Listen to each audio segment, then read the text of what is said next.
remédio para o peixe, antibiótico, e vai ter que investir tempo, porque é banho no peixe, não sei o que, limpeza no aquário, esterilização do aquário, troca de aquário hospital, não sei o que, quarentena.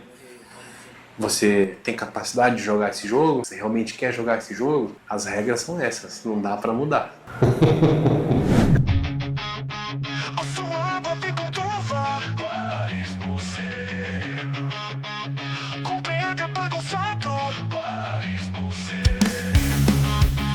Anda perdendo muito peixe. O aquarismo pode mesmo ser tão simples. Pode ser aquarismo sereno. E aí pessoal, tudo bem com vocês? Thiago Marcon, Aquarismo Sereno.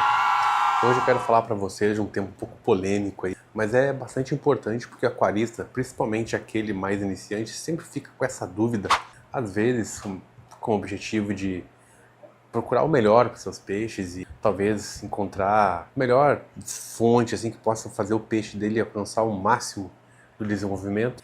E às vezes ele fica na dúvida se realmente vale a pena e coloca como foco assim o financeiro, talvez vale mais a pena um ou outro. E eu venho trazer esse vídeo aí para tentar ajudar vocês nesse processo de escolha. Alimento vivo, vale a pena para quem que é? Vamos lá, alimento vivo para peixe. Para quem vai ter um peixe, para quem vai ter aquário na sua casa, de uma maneira mais como hobby, ou vamos colocar assim, porque às vezes você tem uma coisa muito profissional ali e não enxerga como se fosse só um hobby, né? Embora seja. Mas vamos pensar assim, se você não tem um peixe que você quer exacerbar nele, que você quer o máximo nele de instinto de caça, por algum motivo você quer ver o peixe caçando, né? Instinto de caça, crescimento o máximo possível, o mais rápido possível e reprodução, você quer incentivar nele o instinto de reprodução e quer que ele seja bem nesse quesito, que ele vá bem. Se você precisa de um desses fatores, você precisa considerar sim o alimento vivo. Você não é só um hobbyista, você está beirando mais para o lado profissional. Então, alimento vivo pode ser interessante sim, pode ser necessário para atingir esses objetivos aí de uma maneira máxima, né? Maximizada, assim, com o máximo de eficiência. Mas, se você, por exemplo, é como eu, que tem um aquário porque você acha bonito, porque você quer ter peixes saudáveis, mas você não faz questão, se ele reproduzir que bom, mas eu não trabalho com isso, meu trabalho é outro. O meu aquário é meu hobby, meu aquário é meu lazer, meu aquário é uma atividade lúdica para mim, é um extra na minha vida, assim, mas eu não dependo disso, eu não sou um criador que vai vender para uma loja X, loja tal, ou que faz seleção genética, não é o meu trabalho. Então, é mais interessante o custo-benefício, tanto financeiro quanto de evitar a dor de cabeça, é muito maior se você optar por rações comerciais secas. E aí não quer dizer que você precise se contentar com rações ruins, com rações com pouca carga nutritiva, as mais baratas do mercado. Você pode investir, dependendo do tipo de peixe que você tem, em rações de melhor qualidade ou de média qualidade, de alta qualidade, você mescla, tem rações probióticas, tem rações com mais gordura, tem rações com mais proteína. Aí você vê o tipo de peixe que você tem e você pode ir mesclando esse tipo de abordagem. Tem rações que espirulina e tal, para aumentar mais coloração de X, coloração Y, coloração Z. Mas, se você é um criador, o alimento vivo pode ser mais interessante. Mas qual é o problema do alimento vivo em relação à ração, né? Em relação à comercial, à seca, industrializada? A ração seca, ela vai ser bem menos gordurosa e bem menos nutritiva do que o alimento vivo, né?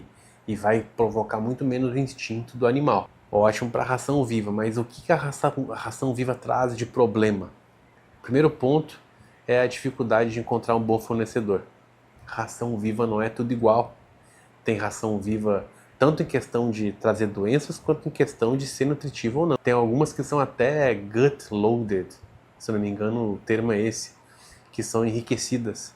Ou seja, Por exemplo, vocês sabiam que brócolis não é tudo igual? Esse brócolis vai ter mais ou menos cálcio a depender da quantidade de cálcio que tem naquele solo. O brócolis, só porque ele é brócolis, tem DNA de brócolis, não quer dizer que ele vai ter a mesma quantidade de cálcio, né? Uma galinha, mais fácil que a gente pensa em bicho, né? Que aí tá bem divulgado já. Uma galinha não tem a mesma qualidade se for um frango, se for uma galinha caipira. É o tipo de terreno, tipo de criação, tipo de alimentação. E a mesma coisa para o alimento vivo para peixes. Não é tudo igual. Se não for adequadamente trabalhado esse alimento vivo, pode muito bem trazer patógenos para o seu aquário, para o seu peixe. Aconteceu comigo, inclusive.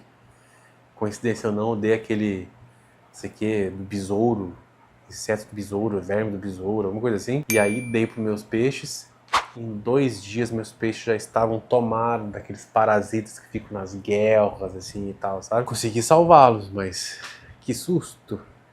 Botei tudo fora, o resto que sobrou daqueles besouros do amendoim lá, bicho do amendoim, sei lá como é que chama.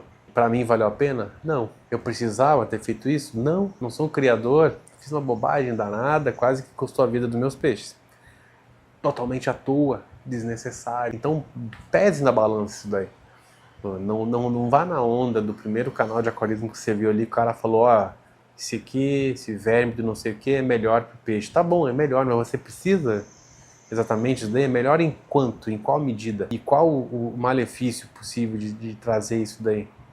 Né? Aquele alimento vivo. Vale a pena para você? Quem sabe se você investir um pouquinho mais, comprar uma ração seca de qualidade, que às vezes no fim das contas vai ser até mais barato que se você ficasse comprando alimento vivo ad eterno, sabe? O resto da vida do peixe, no caso, né? Enquanto você tivesse aquário. Então, não tem... Pergunta do vídeo, né? Qual é melhor, alimento vivo ou alimento seco, né? Não tem. Não tem uma resposta específica, você tem que pesar os prós e os contras e saber quem você é, né?